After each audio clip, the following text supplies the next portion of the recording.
मुझे बताते हुए बहुत दुख हो रहा है कि एक परिपाटी सी बन गई है कि राज्यपाल आएंगे तो उनके अभिभाषण का विरोध, आप पक्ष समर्थन करते हैं या विरोध करते हैं, उसके लिए सदन में चर्चा के दौरान आपको पर्याप्त समय मिलता है।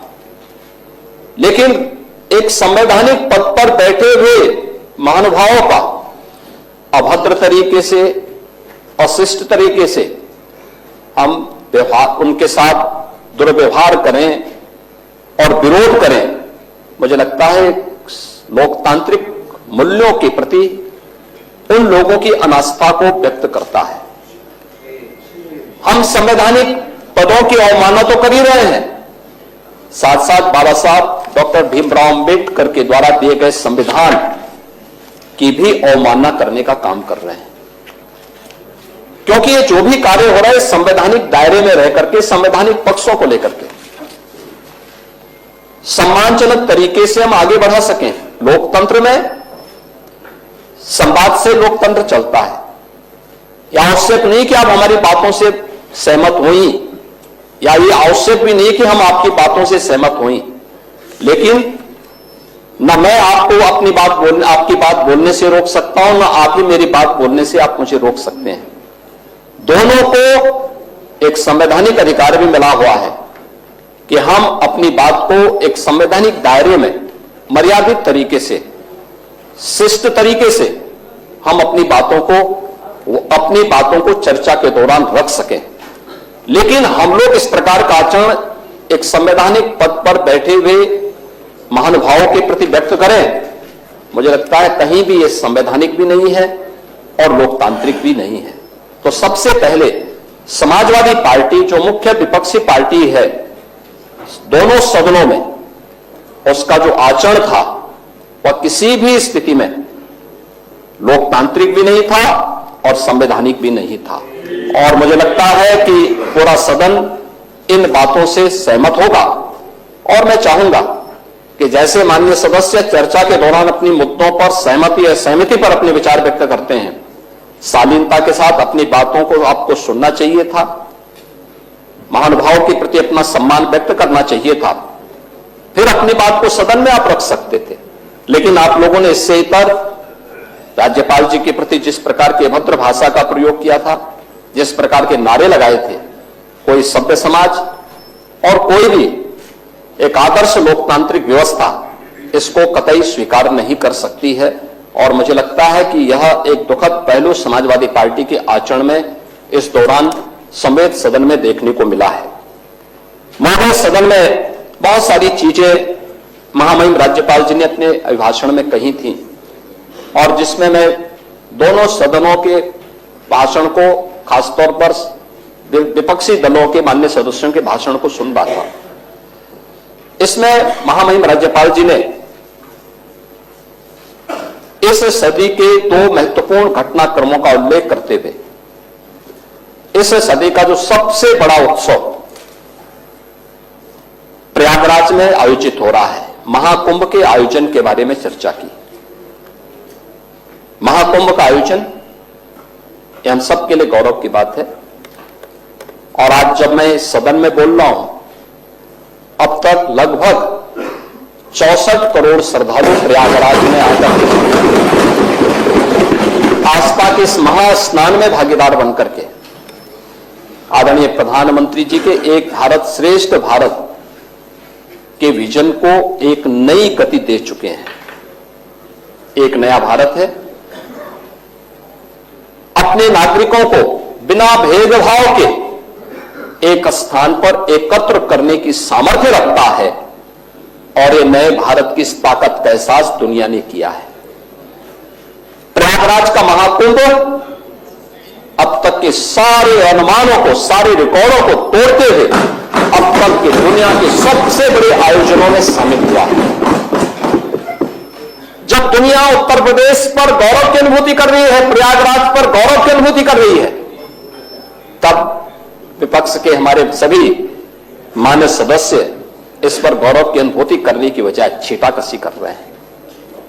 और मैं पहले भी कहा था कि हर महान कार्य में को 3 अवस्थाओं से गुजरना होता है। उपहास, विरोध और अंततः स्वीकृति। आपने इन तीनों अवस्थाओं से देखा होगा। हमने जब, चाहे वह अयोध्या में श्री राम जन्मभूमि पर मर्यादा पुरुषोत्तम प्रभु श्री राम के मंदिर के निर्माण का कार्यक्रम रहा हो,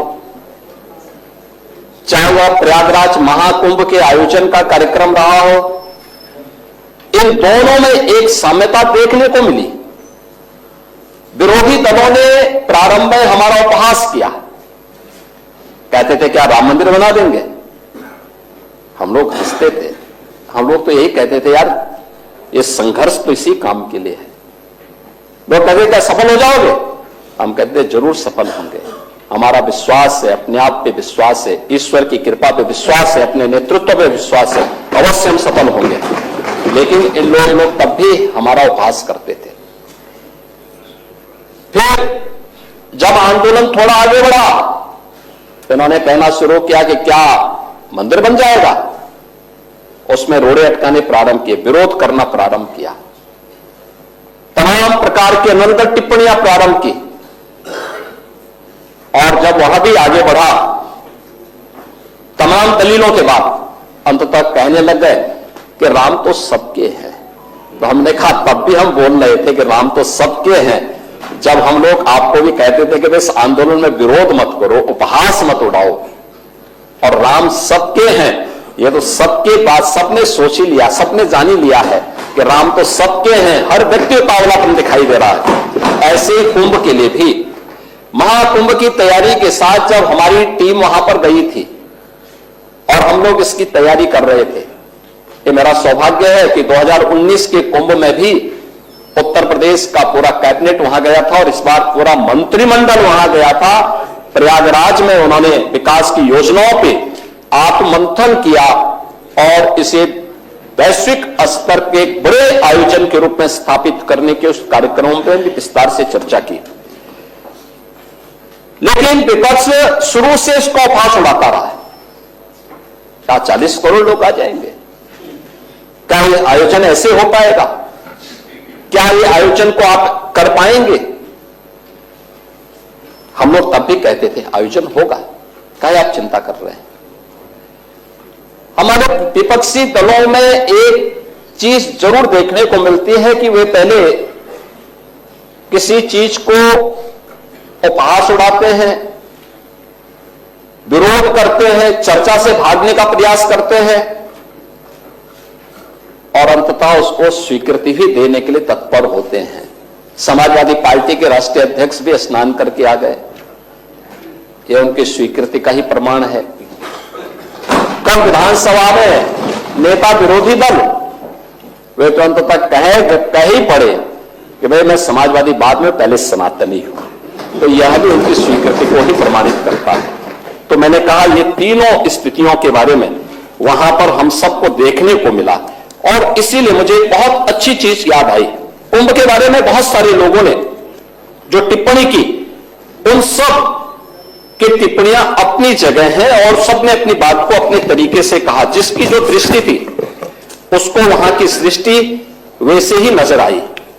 और इन दोनों आयोजनों ने उत्तर प्रदेश की सामर्थ्य को दुनिया के सामने प्रस्तुत किया है। देखिए कितने श्रद्धालु और पर्यटक आए हैं, इसका प्रमाण आप देख सकते हैं कि 52 दिनों में अयोध्या धाम में पहुंचे हैं 2 करोड़ से अधिक श्रद्धालु। 2024 में 16 करोड़ श्रद्धालु आए थे अयोध्या धाम में। काशी में पहुंचे थे लगभग 14 करोड़ श्रद्धालु और लगातार प्रयागराज के साथ साथ काशी भी और अयोध्या भी श्रद्धालु जनों से और पर्यटकों से भरी पड़ी है। हाँ, गोरखपुर भी। देखिए आज मैं इन बातों को देख रहा था कि एक चीज हमने देखा है